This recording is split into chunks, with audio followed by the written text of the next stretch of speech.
Thank you very much, Heather, for that gracious introduction, and welcome all. It's a sorry, just move my microphone. Thank you. And it's a pleasure to sort of be here and speaking with you all in person as well as those joining us online. And today, I'd like to talk to you about the Victorian rite of passage, women, travel and empire. And in Victorian Britain, opportunities for travel beyond Britain itself throughout the empire were growing. So much is, I suppose, relatively simple. Increases in shipping, increases in their speed and their reliability, meant that so much more became open and people could visit with greater ease. And with that greater ease came opportunities for women in particular, especially towards the later part of the century, to travel, to perhaps escape some of the convention and sort of dreary duties, if you will, of Britain itself, and go and explore some of the empire and indeed beyond. So I'm going to be talking a bit about a few of these women, about where they went, why they did this, how they did this in an era which travel was more difficult and it was sort of much more circumscribed by convention, and how all of that worked. So we have just on the screen here two pictures of women that I'll be talking about a little bit more as we sort of go through today. On the left is Frida Dufour, who was an Australian mountaineer, was the first person to scale Mount Cook in New Zealand, first woman, I should say, sorry. And on the right is Isabella Bird, so a woman whose many travels across the United States of America, the Far East, Australia, made her something of a course célèbre in late Victorian England. Let's see if this works, which it is not doing.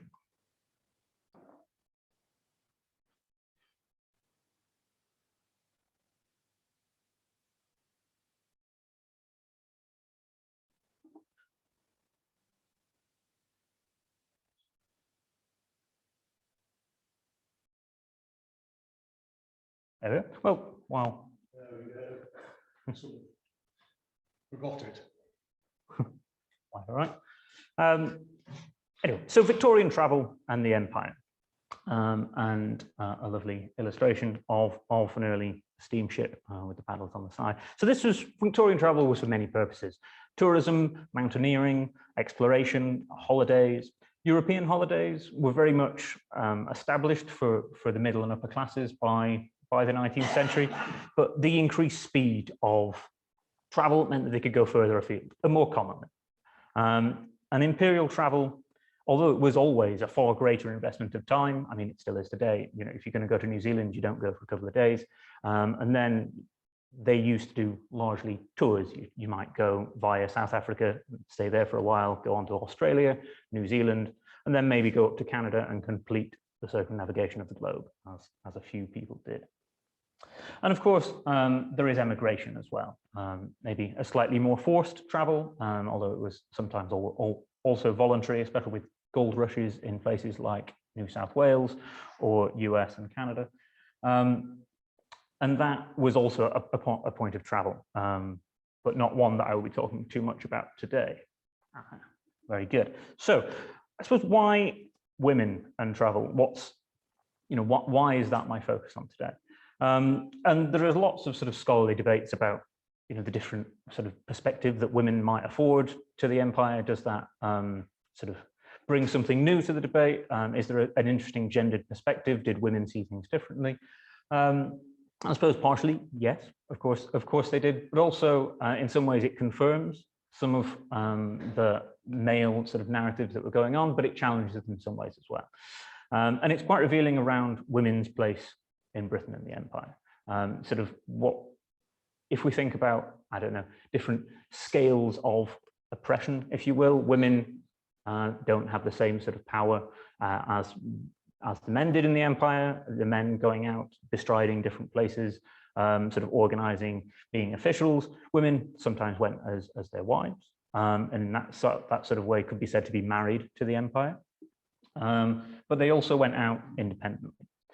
So, and it is more prominent, I think, and the number of women who were traveling in the empire in just about every different part of it does make the argument that this is quite a prominent part of what the empire was doing. It may well shock different people as the, unaccompanied Flora Shaw popped up in a small town in Australia, but it was happening reasonably frequently. So the people that I will be talking about quite a bit today are Flora Shaw, the woman who is on screen here. She's Gertrude Bell, reclining in a window in the deserts of Iraq. Frida Dufour, Isabella Bird, and Fanny Bullock Workman.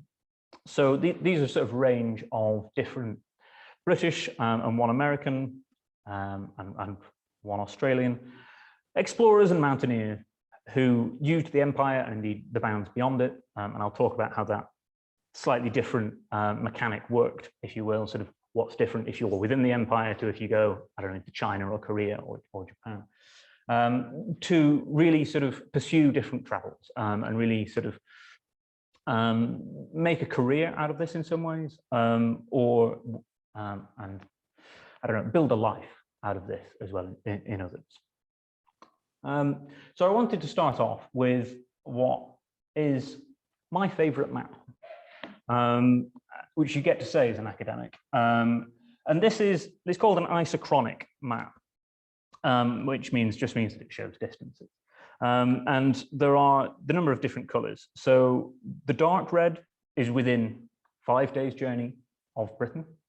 So that's about as far as you could go, and this is published in 1914, so on the eve of the First World War. So by the eve of the First World War, within 5 days, you could get to just about all of Europe. And then the lighter red is 5 to 10 days' journey. You could hit the eastern seaboard of America, or push a bit further into Russia, or into Turkey as well. And then 10 to 20 days is the yellow, and you can see that a bit further. You can get through just about all of North America. You can, I don't know, get to an island in the South Atlantic. You can get to India because the Suez Canal is open by this point. And you can get, again, a little bit further into Russia. And then 30 to 40 days. Oh, sorry, I've missed green. So 10 to 20 days is green. And that is, you get to Madagascar, or you could get to, well, it's called Persia on this map, but what we think of as modern day Iraq. But possibly sort of going around further into the Far East, you could just about hit Japan within 20 days. And then 20 to 30 days, you can get Madagascar, Indonesia, and then the light blue, you can get to Australia, and then the dark blue, which is the furthest, over 40 days, which is just about only the inland of most places. So travel was quickest by sea up until the invention of the airplane. So you could get just about anywhere in the world, or at least to the coast of anywhere in the world, within about 40 days by 1914. And I just wanted to show you this because I think it illustrates a bit more of the difficulties of travel, but also the opportunities. So this is by 1914, if you can get to the coast of Australia in about 30 days, that's much better than being in the hold of a ship for 3 months, which is what it was around about 1850. So when the SS Great Britain launched in 1843, one of their big advertising things was, we'll get you to Australia in 60 days. But that was very good by the time. But then a bit further on, you get much more much swifter shipping, and those means the shipping rates decline, becomes cheaper, and it becomes faster. So more people travel. Okay, so women and mountaineering in Europe. When I was planning this, I wasn't planning to talk about mountaineering all that much, but I kept stumbling across a lot of women and mountaineers. The first woman who scaled the Matterhorn in 1871, or the first the woman who was going up Mont Blanc, and it just kept recurring. So it seemed that mountaineering strangely became a frontier in sort of women's liberation, if you will, in the 1890s, and indeed before. So here you see on the right, you see May Kinsey, a quite famous female mountaineer of the Alps, casually on an ice face posing for a photograph. And if you just have a bit of a look at that, you can see that A, she's wearing a skirt, B, she has a handbag, and C, she has a lovely hat on. So none of which, I venture to say, most women would take on mountaineering up ice faces anymore. And that's before you get to the fact of what they're actually wearing on their feet, which was pretty primitive even for men and women.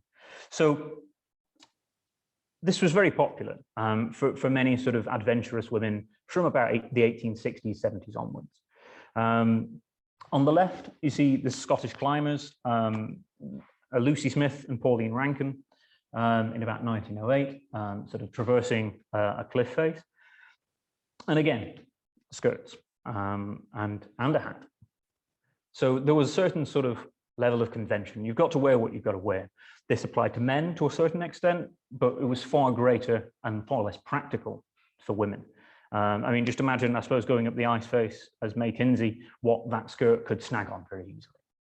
But that was something that it was largely non-negotiable. You couldn't do such things, and if you came back and you were, I don't like skirts, well, that's tough. You may well be in a blizzard halfway up Mont Blanc, but there is a certain expectation of dress. I don't know, maybe in a blizzard halfway up Mont Blanc, you'd want everything you had on, but there you are. So women and mountaineering in Europe, and indeed travel in Europe, reasonably independently, was established. From the Grand Tour of the 18th century onwards, this was something women, men, people did. People, I should say, of a certain class and means. And then, so tourism as well. This was increasingly common as shipping became cheaper and quicker, and increasingly imperial confidence. So go and see these great, exciting places. So when there was a gold rush in New South Wales, lots of immigrants went out in the 1850s, but I suppose a lot of more middle-class people also went to see what on earth was going on, and sort of wrote books and reported on different things and talked back. And then there were travelogues and advertisements, much like this one here.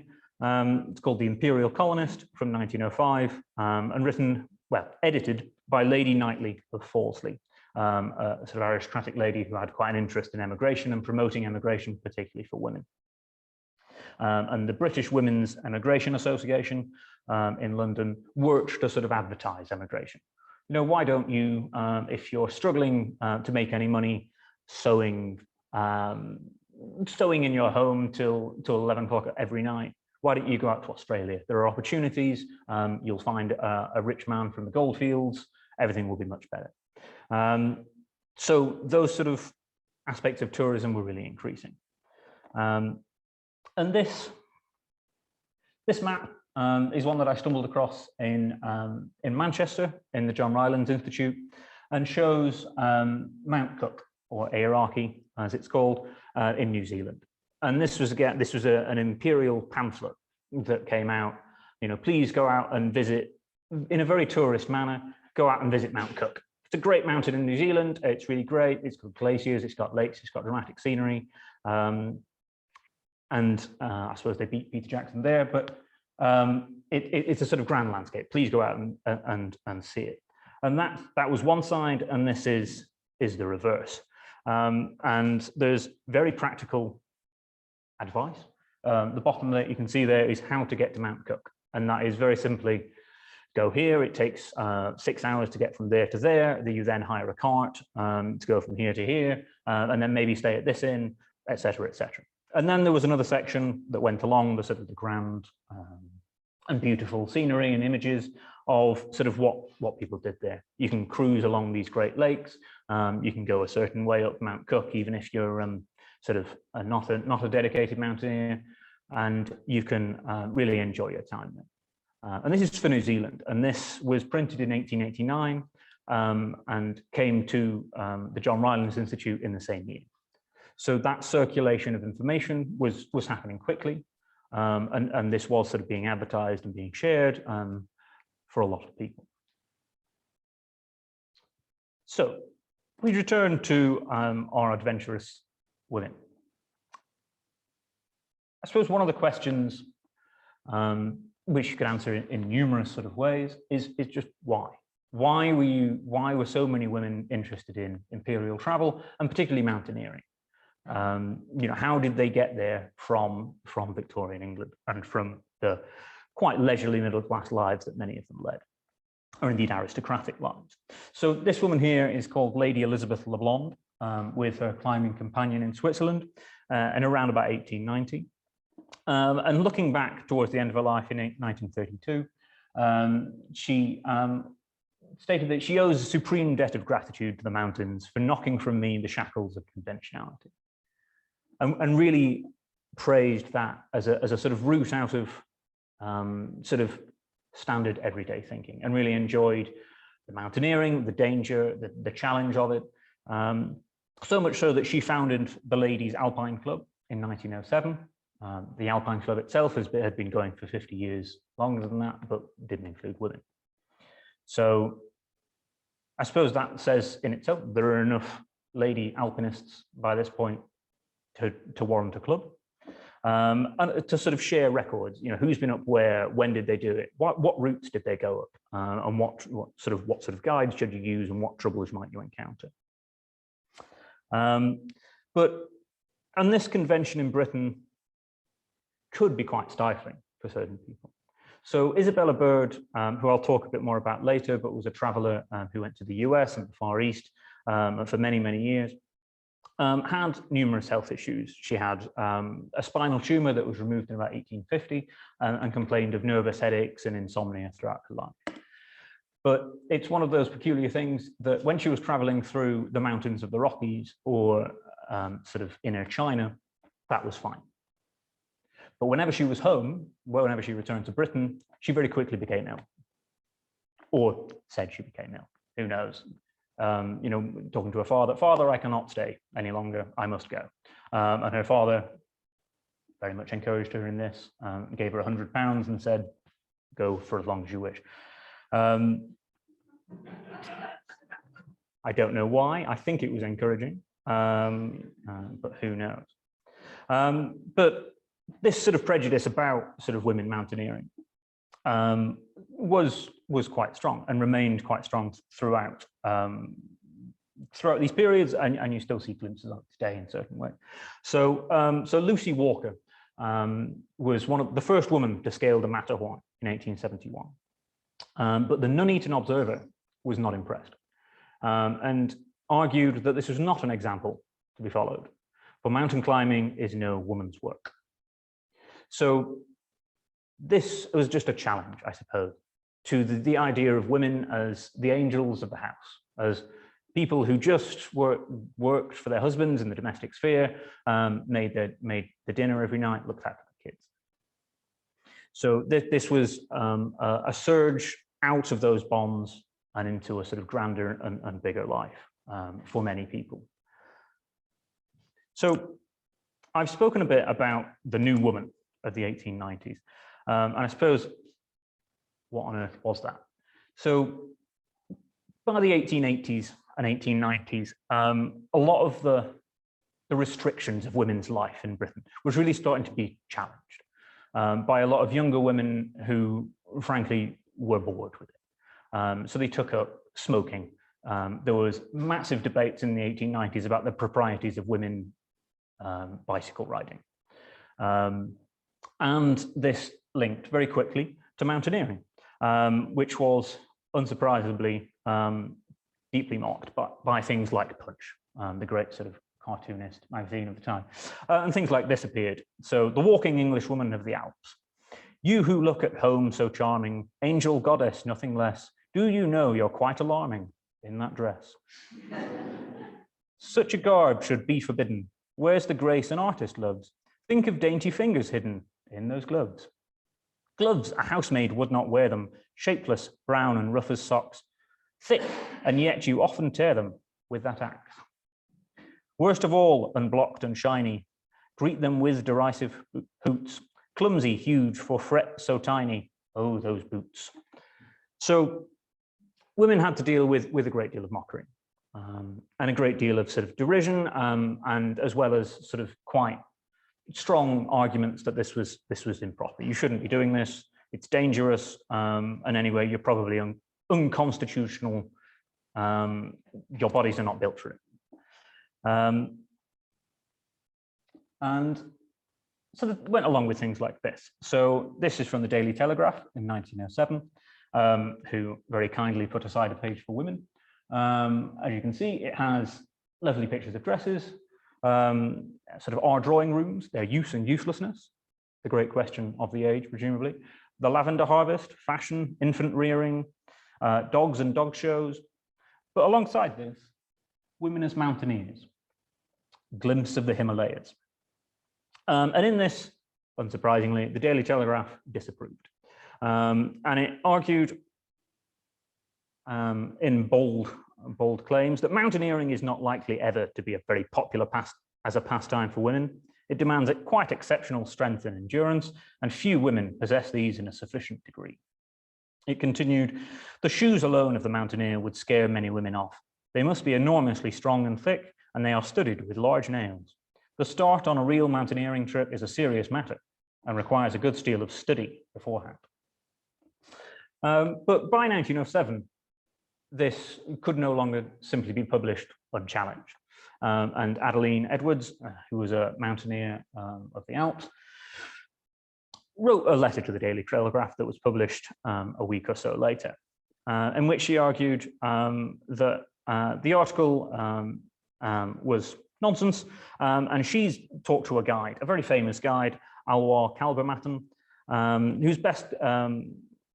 who's known for sort of leading people up the Matterhorn, and they were so much less hard work, the women mountaineers, than the men. So this was being challenged, and women were sort of increasingly sort of mountaineering in the Alps and indeed elsewhere. So to return to Frida Dufour. So Frida Dufour was born in Sydney in Australia, as I said, and was the first woman to climb Mount Cook, which is over 12,000 feet in New Zealand in 1910. But there were numerous attempts, and she was sort of doing different mountaineering in Australia as well as elsewhere in New Zealand. And through that time, she sort of struggled with quite a bit of criticism about her lack of femininity and attire, and she had to commit to wearing a skirt over the knee, although I think she makes it look quite striking with that ice axe. So again, even you might think, and some people have argued, that Australia and New Zealand and Canada were less sort of bound by convention, and in some ways they were. Part of that immigration was sometimes to sort of get out of those convention-bound areas of Britain and to the sort of the frontier where things were less circumscribed, but women still ran into the same sort of issues. And Frida Dufour scaled Mount Cook and then moved to England, southern England, in 1914 with her partner Muriel Cadogan, and published a book, The Conquest of Mount Cook, and largely retired from mountaineering from then onwards. Although there is a rather sad sort of end to her life. So Frida Dufour was gay and lived with her partner Muriel Cadogan in Bournemouth until about 1929, when Muriel's parents demanded that they separate. And Muriel Cadogan took her own life because of this enforced separation, and Frida Dufour did 5 years later. So those bounds of convention admittedly could be stretched so far, but for some, I suppose, living with your lover in Bournemouth was one too far for Muriel's parents and Frida's as well. But women could also, they were respected, I suppose, in some of these travels. They returned to Britain and they talked to societies like the Manchester Geographical Society, which by the 1890s was a very large geographical society, second only to the Royal Geographical Society in London. So people like Catherine Alice Melland, who's Mrs. Edward Melland, shared her personal experiences among Maoris and mountains in New Zealand. And Catherine Alice Melland was born in Scotland and then lived in Dunedin in New Zealand from the mid-1880s to the 1900s. She had 3 children in New Zealand, obviously had a lot of experience, and because the Geographical Society was very interested in anything about the settler colonies, what's life like for the indigenous peoples, for the Maoris, she was invited to give a talk from her experiences there on one of her visits back in Britain. So again, to keep sort of plugging away at this question of why, the mountaineer of the Cairngorms, Nan Shepherd, who lived on the edge of the Cairngorms for most of her life throughout the 20th century, was very interested in the nature of the Cairngorms and the beauty of it, and the different cycles through the seasons, when sort of it was completely covered in ice and snow, when the sun was blazing, and she talks about some of these travels sort of, and she really liked to travel alone, and how when she most enjoyed these travels and the mountaineering up in the Cairngorms was when she didn't go out with a particular destination in mind. It was, the mountain gives itself most completely when I have no destination, when I reach nowhere in particular, but have gone out merely to be with the mountain as one visits a friend with no intention but to be with him. So maybe this feeds back into that differing perspective that some women mountaineers might provide in that sort of area. And then I suppose linking back to the empire, why go out into the empire? To see the world, to see all the peoples, the different places, and that excitement of adventure. Although the purposes could be slightly different. So Flora Shaw, well, I'll talk a little bit more about in a little bit, traveled, as she recorded in one of her articles, to see an extended England. She wanted to see England throughout the world and how that empire was working. She was a very committed imperialist and believed that those sort of English manners that she found throughout Australia and New Zealand and elsewhere were the purpose behind some of her travel. Isabella Bird was very interested in sort of missionary work, did missionary work in India and China and elsewhere, and that again was a purpose for many of these women, sort of accompanying sometimes a missionary husband, go out converting, bringing the word of God throughout the world. And we've already touched on mountaineering, so I'll leave that there. And then where were they going? So a lot of this travel tended to be within what was sometimes called Greater Britain, which was Britain, the settler colonies, and sometimes the US, depending on who you talk to. So a lot of them were traveling in Canada, a lot traveled in Australia and New Zealand, and then many also sometimes slightly beyond what we might think of as Greater Britain, in India.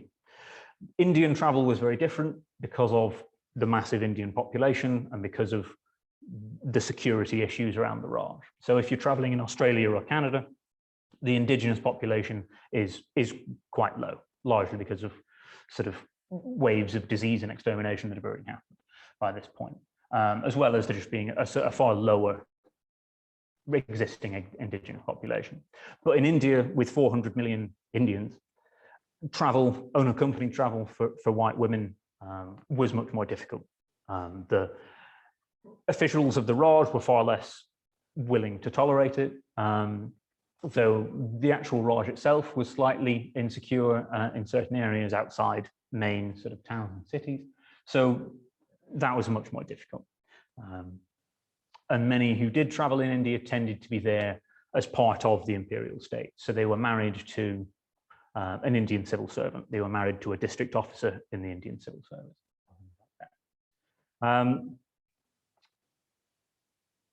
Good. So, Flora Shaw. So, Flora Shaw was an avid imperial traveller, particularly in the 1890s. In 1892 to 3, she did a tour of South Africa, Australia, New Zealand, and Canada, and completed a circumnavigation of the globe. And she sent back a series of articles from each place. So they call them letters, but there's a series of 10 to 15 from South Africa and Australia. And she was there as the colonial correspondent of the Times. She became, because of the success of this series, she became the colonial editor and became the highest paid woman journalist in Britain off the back of it. So she was there with a purpose and was there with the backing of the biggest newspaper in the world. Well, it wasn't the biggest. There were others with much larger circulation, but then as now, the Times likes to think of itself as very, very important. It was the newspaper of record. It's very serious at the time. So everywhere she went, she was greeted by the mayor, or she met the judge, or she met the Prime Minister of New South Wales, which I suppose gives you an idea into how some of these travels could be sort of organized. It was very much, there was a special train laid on for the Times correspondent. They came in, the mayor and all the dignitaries of the place, greeted them, told her what she wanted to hear about whichever town it was in South Africa or Australia. And then she went and interviewed some people, chatted, stayed the night, and then went on. So it was very quick. And she was interviewing certain people. And then she went, and in a slightly different tour, she went to the Klondike in northwestern Canada. So there was a gold rush in the Yukon in 1897 to 8. And some people became fabulously rich very quickly. And everyone in Britain got very excited about this because they thought gold rushes were a thing of the past. They'd heard about them in California and in New South Wales. What's going on? So a lot of people rushed out very quickly to make the quite difficult trek from Dawson City up into the wilds where the gold was. And in early 1898, Flora Shaw was one of them to report back on it. And I'll talk a bit more about what she was sort of recording there a bit later. So this is a cartoon in Punch, again, mocking that established female travel because of the letters that Flora Shaw was writing. And she was advertising empire, and Punch thought, trop de zèle, too much zeal. Like, calm down, Flora Shaw, what are you talking about, Australia? Australia's just had a serious financial crisis in the 1890s. There's no gold there anymore. You know, stop telling everyone to emigrate. But Flora Shaw was very committed to that emigration, so she really promoted it and really sort of followed it through. And indeed, that sort of emigration to Australia was increasing by this time. And in the 1890s and 1900s, the empire was becoming the sort of place to emigrate to rather than the US. So Flora Shaw was the first person to address the Royal Colonial Institute, again, speaking to that, the more increasing respectability of women's travel and women's sort of opinions on that travel in 1894, and really sort of invested in that authority. As a member of the Times, she really bought into that sort of view of the world. Okay. And then another member of this sort of traveling elite, if you will, of women. We have here Gertrude Bell in the middle there, alongside Winston Churchill and T. Lawrence in front of the Sphinx in Egypt. So she was born in County Durham into a life of wealth and a very liberal, the political party liberal political family. They'd been ironmongers, they'd owned iron foundries and became fabulously wealthy. So Gertrude Bell very much had an allowance to travel as she wished. And she started this, as many did, mountaineering in the Alps around about 1900, but she became many things. It's quite a fabulous life, Gertrude Bell. She was an archaeologist, she was an Arabist, she was a spy for the British government during the First World War, she was a linguist, she was an author, she was a poet, she was a mountaineer, and she was key in the foundation of the modern Kingdom of Iraq. So she knew Faisal, the first king of Iraq, very well, and helped T. Lawrence with the sort of the deals that the British Empire made in that era at the time.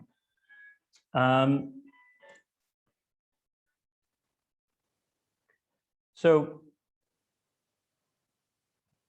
they were sort of established if you knew the right people, if you had the independent wealth, and I suppose crucially, if you weren't married, women could travel and did so to anywhere and everywhere within and beyond the bounds of the British Empire. But did marriage, was that the end of any possibility of travel? I suppose with children, which often followed quite quickly on, it becomes much more difficult. So being single, being a spinster at the outset of this travel is usually key. If they had a husband, there were different expectations. You had to stay within the home, do X, Y, Z, and there were certain things you had to do. And people like Flora Shaw, who's there on the right, her main travels alone were in the 1890s. She got married in 1902 and stopped that independent travel. But her husband, Frederick Lugard, was the governor of Nigeria and then the governor of Hong Kong. So she still managed to travel in different ways. And on the left here, we have Fanny Bullock Workman, and she got very lucky in her choice of husband, or just chose very well, I suppose. He was very supportive of these travels and really sort of went along with her in some ways to some of the places and supported her and her campaign through it. But she is something of an exception. I think it's interesting that Shaw, Frida Dufour, Isabella Bird, Mary Kingsley, who's another very notable sort of woman traveller of this period, none of them had children. They chose a certain life, and unfortunately the expectations of marriage at that point, it was something you had to commit too much to, especially for the woman, so they just chose a different path. But that was, I suppose, beginning to be challenged to a certain extent. Okay, so digging a bit more into the question of how did women sort of travel in this sort of way when the expectations of convention were that you hit 18, you got married, you had children, and then you stayed within the home, and maybe you joined a voluntary society and you did charitable work if you were middle or upper class. So there were numerous debates about the proprieties of women traveling.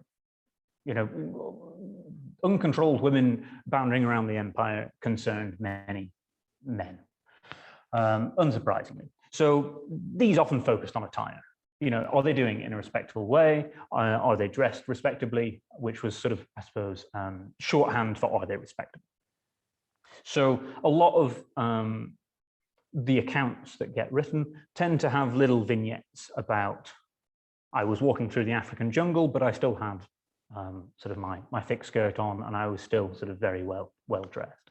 So Mary Kingsley famously praised the blessings of a good thick skirt, although that's slightly different because she's just fallen into an animal trap, and the thick skirt had stopped her getting stabbed. But other times, Flora Shaw recounted how her dress caught fire on a Queensland train because the crinoline was too hot and just burst into flames and ended up burning the hands of one of her companions that was with her as he put that out, although she did only record that in a letter. That was not actually published. But Flora Shaw met her brother briefly in South Africa, and he was a chaperone, if you will, for part of this. And she was, I suppose, supervised, if you will, because she was going from place to place on her itinerary, being met by certain people. She wasn't just wandering around, although she often sort of decided she was going to go for a different way. And Flora Shaw actually recounts something on the way to the Klondike. She met a man who'd just come from the Klondike. And I don't know whether he was being serious or whether he decided to have a bit of fun and to scare her, but he said it's very dangerous. It's very, very dangerous. You need to get a revolver. When you get to Dawson City, buy a revolver. And Flora Shaw, fair enough. So she got a revolver, and she practiced in the woods for her safety. But eventually she decided that actually this man was taking her for a laugh. And she said in her public talk about the Klondike that she had about as much need as a revolver as she had if she'd been walking through Piccadilly. As she said, in the presence of untamed nature, all humanity is friendly. Now, Flora Shaw was again trying to promote emigration, go out to the goldfields, get yourself rich, settle in northern Canada, it's going to be great. But even so, she was still concerned to emphasize her safety within the bounds of the British Empire, and the fact that even though this is wild, you can still go there. And I suppose talking to an overwhelmingly male audience, she was concerned to make herself, I went to the Klondike, what's stopping you? And therefore, don't be afraid. But this could get quite serious. So Isabella Bird threatened to sue the Times for claiming that she was dressed unrespectably in her travels in the US, and that she rode a horse sort of like a man, not side saddle, which is probably the origin of the Times accusation. So many of them have chaperones in certain ways, but many of them are really concerned to emphasize that respectability as well. Quite outside the fact that I suppose most of them are of middle or upper class, and therefore the actual social expectations are far more important than anything else, really. If you want to do this again, you can't become a front page story for being scandalous or something else.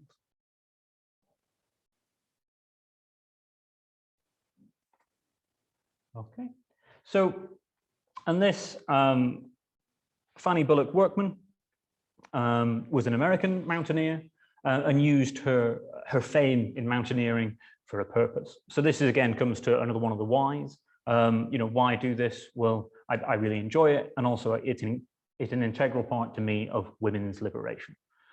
So here she is on the Siachen Glacier in the Himalayas at 21,000 feet, with her ice axe in front of her, with Votes for Women. So she'd taken a photographer up there with her. This is the highest ever gone by a woman in mountaineering, and at that date, not many men had gone much higher than that. I mean, there's not literally much higher than that. Everest is only about 8,000 feet more, and nobody got up there for many years. So, I've done this. A woman has done this. This is great.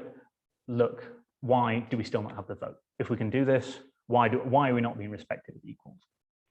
And this sort of got quite a lot of sort of attention. So women explorers work on the Himalayan mountains. Although again, note that how the pictures on either side are of the dramatic Himalayas, and sort of forging your way up a boulder-strewn snowy path. But in the middle, we have Fanny Bullock Workman looking very respectable with her lovely hat with flowers, although there is a slightly male tinge to her jacket, which certainly would have been noticed. And the female mountaineers, this was published in a magazine called The Sketch in 1911, and for some unknown reason, they decided to rank all the female mountaineers based on how high they'd climbed. Very simply, how high have you gone? So we have Fanny Bullock Workman at the peak there, and there's numerous others along the way down.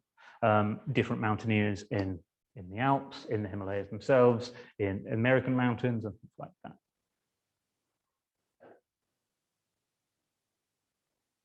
Okay, so the final woman that I want to talk about ever so briefly is Isabella Bird. I've mentioned her quite a bit already. So she was born in Yorkshire, in Boroughbridge, and travelled very widely. much more widely than any of the other people that I've mentioned so far. As I mentioned, she had medical conditions when she was quite young. She had a spinal tumor, and in 1850 had an operation to remove that tumor. But she continued to suffer, or I said that she suffered from nervous headaches and insomnia throughout her life. And whether that was because she didn't want to stay in England very long, who knows. But she traveled firstly to Colorado, where her first major travels were, and she went up the Rockies into Canada in about 1873. And she met Jim Nugent there, lovingly sort of known as Rocky Mountain Jim, who was very much a classic man of the Wild West. So Colorado and the Rockies in the 1870s, this is everything you've seen in a Western, basically. You know, it's pretty lawless, it's pretty untamed, pretty savage, pretty, you know, on your feet, and if you're not, you may well die. So this is how she presented her home in the Rocky Mountains, looking every bit sort of pastoral, idyllic, with the horses in the front and the lake and the mountains, just enough to give it that sort of edge of drama. But she fell in love with Rocky Mountain Jim, and but she described him as a man, sorry, I'll just go back very briefly, a man any woman might love, but no sane woman would marry, which turned out to be quite wise. She left the Rockies in 1873 and continued on her travels, and Rocky Mountain Jim died in a gunfight a year later. So these were, you know, very wild places, and she sort of navigated that as she wished. But she became the first woman inducted into the Royal Geographical Society, so she was very well respected amongst sort of geographers in Britain. Her doctors had recommended an outdoor life, and she decided to follow that through right to the end of her life. And her last journey, which she started in 1901 at the age of 70, involved riding 1,000 miles alone across Morocco and the Atlas Mountains. So, you know, she didn't really slow down and lived that way sort of throughout her life. And she traveled throughout China, Japan, Singapore, Vietnam, and wrote travel accounts of each place with illustrations and photographs. So on the right, you see two Ainu men from Japan, one of the indigenous peoples of Japan. And on the left is Mrs. Bishop's traveling party. So she married in 1881 for 5 years, and then her husband died, leaving her some money, which she used to continue and travel.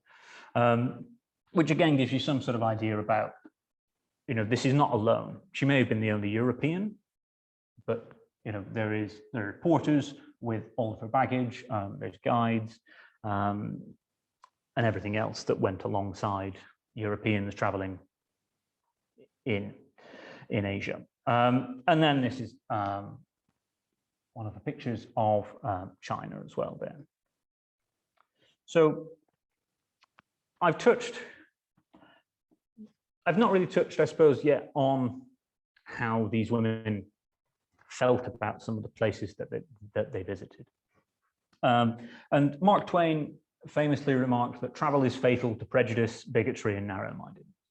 And for many, it is. You know, I think we all have experiences in which travel to a different place has really altered the way you think about the world, the people in it, and your own sort of personality and identity. But for many, we also, I suppose, are very familiar with that stereotype of the English tourist who rocks up, shouts very loudly in someone's face, "Do you speak English?" And that is also, of course, you know, very true in some ways. So some people are very sort of interested and invested in the culture, and some of these were, admittedly, within sort of Victorian bounds.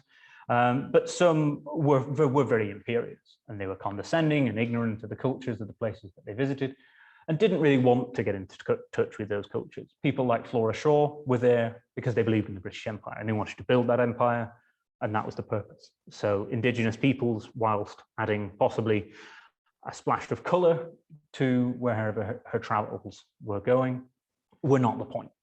and they were, seen to be either getting in line with the British Empire, being in the way and therefore being a problem, or just dwindling away. So some people have talked about the portable boundaries of race. You may go anywhere you wish, but you carry that badge and identity of a white English man or woman, and that's all that, you don't let anything in. I may see different cultures, but I'm a white Englishman, and nothing's sort of going to change my viewpoints. And that was certainly part of it. And it's also, I suppose, the badge that underpinned the safety of a lot of those travels. Sort of a white European woman traveling in inland Korea or China had to rely on the fact that I am a member of the British Empire. I am a British citizen, respect me, or something very terrible will happen. So I suppose to conclude, how do we think about these women? Are they unrepresentative but very courageous exceptions? And you can certainly make that case. But how many exceptions do you need to become something more, to become a recognized phenomenon? And as I said, things like mountaineering, independent travel were becoming increasingly sort of respected and identified with from the 1890s and indeed earlier. So that, I suppose we can discuss this a bit more through questions if people like, is do we think of the Victorian Empire as too manly? It's too masculine. We forget all the women who are traveling and doing different things and shaping people's opinions of it, or scaling a glacier in the Himalayas, and just focus on the governors, on the soldiers, on the officials. They were undoubtedly a large part of it, but these women went along with it, albeit within certain sort of areas of privilege and class and power. Okay, I think I will leave it there. Thank you very much for listening. I hope I haven't meandered too much around the women mountaineers of the Victorian period, but thank you very much.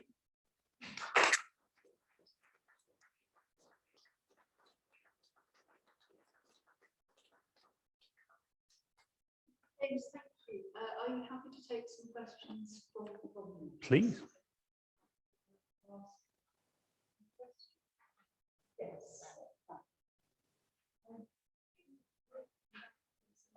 During my life, I've always got very much more of the early living years.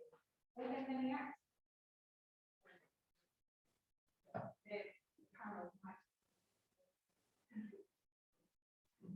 Yes, I suppose basically, particularly in the Alps, and usually reported slightly smugly by certain newspapers, alongside sort of terrible tragedy in the Alps is, well, why was this woman in there at the first place? She obviously couldn't deal with it. So yes, I suppose basically that you have to wear these certain things did certainly hold people back. But then mountaineering is an inherently dangerous pastime, and casualties are unfortunately still quite common, and we're always part of it. Were there many women who went around the world for reasons of nature, botany? There's sort of the drawing queue on that. How far could I say was hard of the travelers who were traveling places? That's very interesting. So I suppose the honest answer is I don't know. But the scientific academy was even more male dominated than everything else. And if you wanted to sort of respectably do that, it was very difficult for a woman to sort of get that sort of scientific respect. There were undoubtedly sort of examples of women doing that, and really interested. I think there was a case quite recently of a botany book from the 19th century that just been discovered in someone's attic, with really lovely drawings of flowers and flora from throughout the world, but I don't know much more than that, I'm afraid. One aspect of this travel is always intriguing me. Within the empire, obviously, it's egg and anything like that. But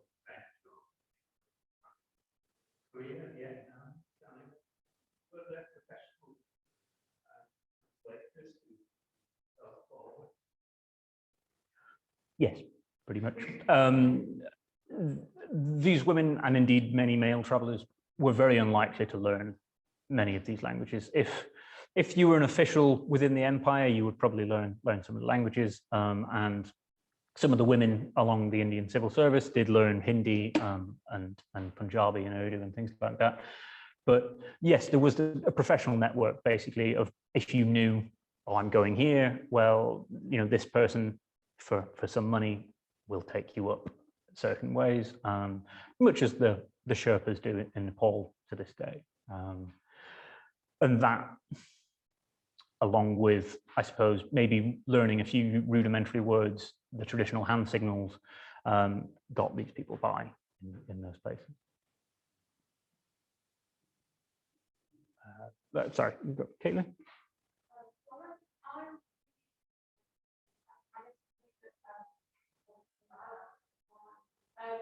So it's very interesting that in some cases there are people like going ashore to sort of use travel kind of way quite ideal.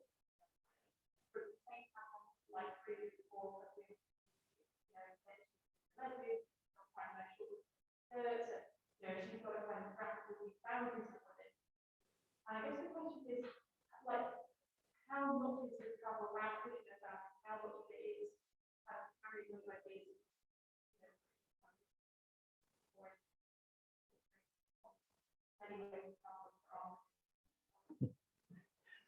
I think that would probably be the answer. I mean, there are many ways to travel, as there are people willing to travel. But I think, given the money and the privilege and the class that you needed to travel like that, most women, they might challenge women's place within the empire, but they wouldn't challenge the empire or the structures of it itself. And they, you know, they were very happy and, you know, probably supported the British Empire, which had made their tours safe.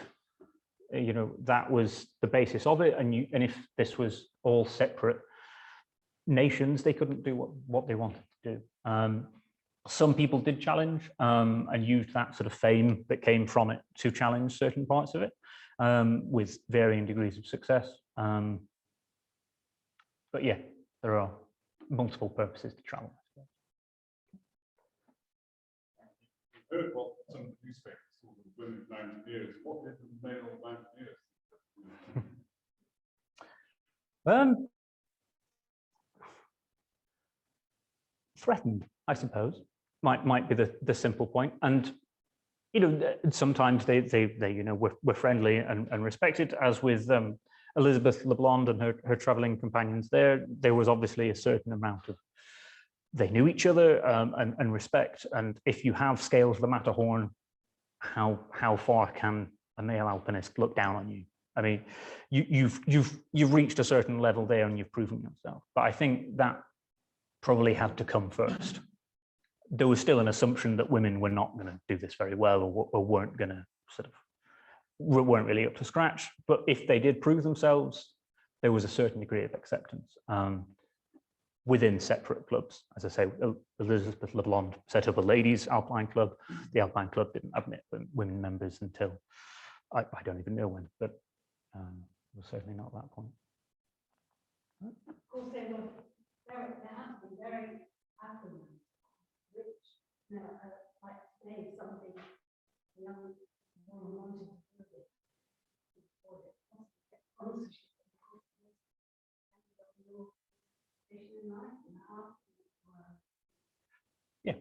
Yeah, pretty much. And this is why I think many of these women are just very lucky. In some ways, they had families that were willing to support them and give them a certain amount of money. They did make money, I suppose, out of these travel books. Publishing at the time wasn't that lucrative, but these were sort of quite popular books, travel books in Victorian Britain, and they could make money from doing lectures when they returned as well. So they made some money, but yeah, largely you needed a rich father. They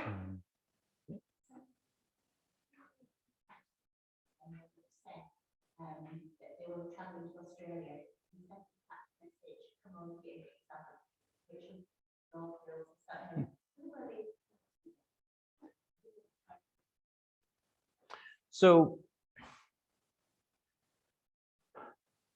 many different people, I suppose. Fundamentally, many of the colonies, like Australia or Canada, had a gender imbalance. In the earlier days of emigration, a lot of men went out to, say, the goldfields, but they went out on their own. So they got to a point where the number of women in Australia compared to the number of men was just a terrifying imbalance. And a lot of people just assumed that would lead to social breakdown very quickly.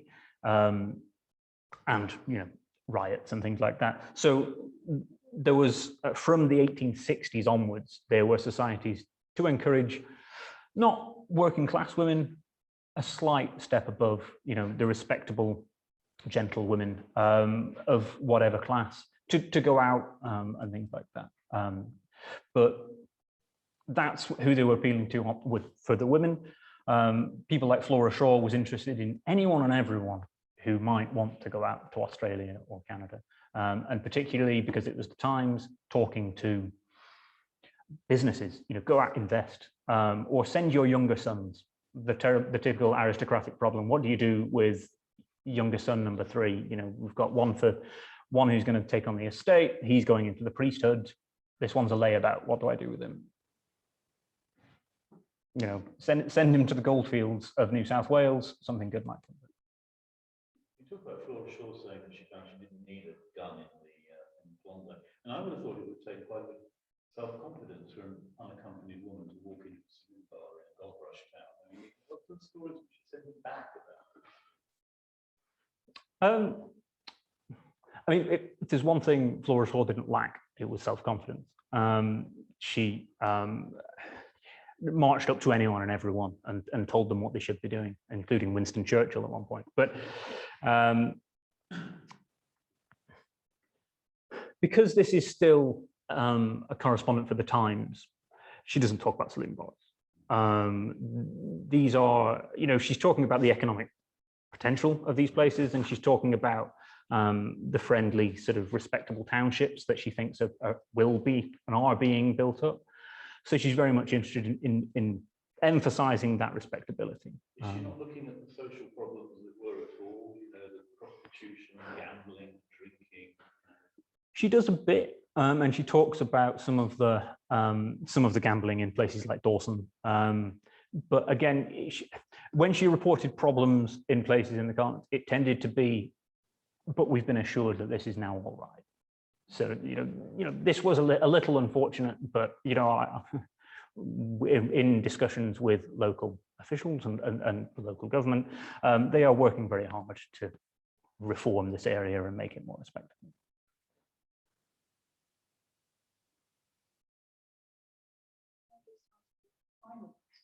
Of course. To what extent do you think the fact that there were women going out as the wives of colonial servants actually encouraged independent women safe to travel? You've got to feel that you're not going perhaps into the complete unknown, and presumably there were connections between Britain and the colonies where you would essentially take a letter of introduction and go and actually be received in the colonies to start your journey. Have much evidence of that? Yes, basically, it was known, especially in, say, Australia or India in particular. So a lot of women, I say a lot, quite a number of women on the lookout for a husband did go to India, known as the fishing fleet, very much for the purpose of a more exciting life out in India and to find a husband. So that was, I suppose, very much a known route of a more exciting life. Similar things, I suppose, could happen in Australia, and because the settler colonies had, established English-speaking populations, especially towards the end of the 19th century, yes, you would be sent out with, well, so-and-so's cousin went out, so he'll look after you while you sort of work out what you're doing, and things like, and sort of you can get on your feet and you can then move from that. But I suppose also there's just commercial sort of tourist industries sort of are cropping up by around the 1890s, 1900s to help out, or there are emigration societies who are there to give a letter of introduction to this respectable woman who to go out to work. So there were numerous ways, I suppose, of doing that. Well, I think all that remains for me to do this evening is to say thank you very much indeed, and perhaps we can thank James in the customary manner. And